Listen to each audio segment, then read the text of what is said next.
A splatter cone is a small volcanic structure formed during a low-energy effusive eruption, when molten lava is thrown into the air and falls back to the ground still hot, welding and piling up into a small conical mound. An extraordinary example can be found in the heart of the Astroni volcano, inside the vast caldera of the Phlegraean fields.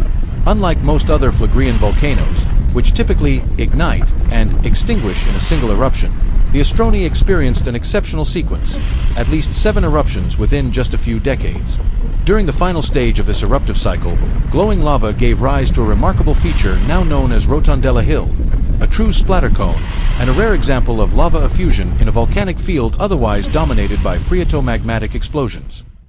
Today, that cone of fire lies hidden within a dense green forest, where nature has covered the traces of its fiery origin.